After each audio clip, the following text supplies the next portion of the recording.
Esta es la habitación. Duermen mi esposa y mis dos hijos.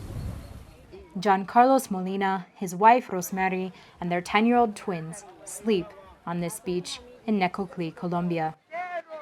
The twins caught chickenpox here. The marks are still on their face and arms. While sick, the children begged their parents to leave this place. Why aren't we going to the jungle, Mom asks. Because we don't have money, her son answers.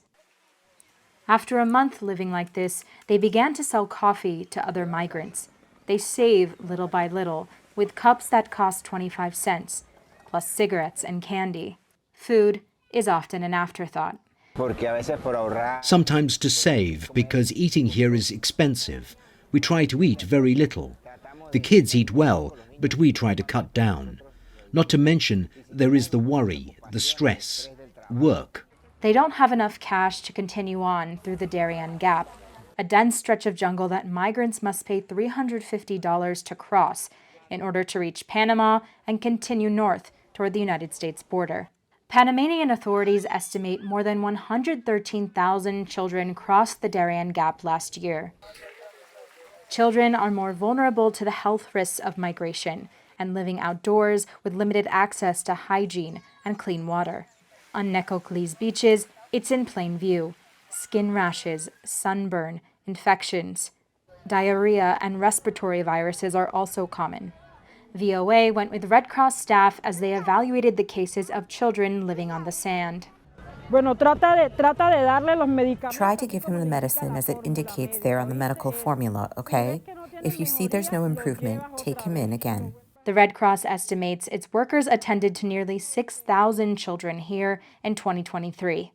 And that's before the jungle, where organizations have no reach. At least 13 children died or went missing in the gap in 2022, according to the International Organization on Migration. In the jungle, these people find highly dangerous animals. Also people who seek trafficking or are perhaps outside the law or recruiting boys and girls.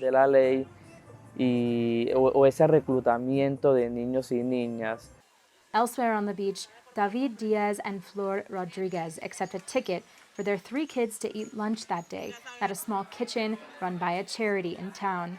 They're 11, 5, and 1-year-old. An organization called Compartir, which in Spanish means to share, works with local Catholic nuns to offer meals twice a week. Children go first, as other hungry people wait eagerly in line. They can only serve about 150 people because funding is limited.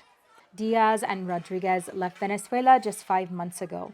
He worked as a radio broadcaster for various stations, but earned about $10 a month, not enough to buy food. They know this trip in the jungle could be risky with young children. At night, the family sets up their tent, one for all 5 of them. They also don't have enough money to continue and say they might go back to the big city of Medellín to work, then try again. In the morning, hundreds of others pack up their tents, their belongings and cell phones in plastic. They board boats to cross over to the jungle.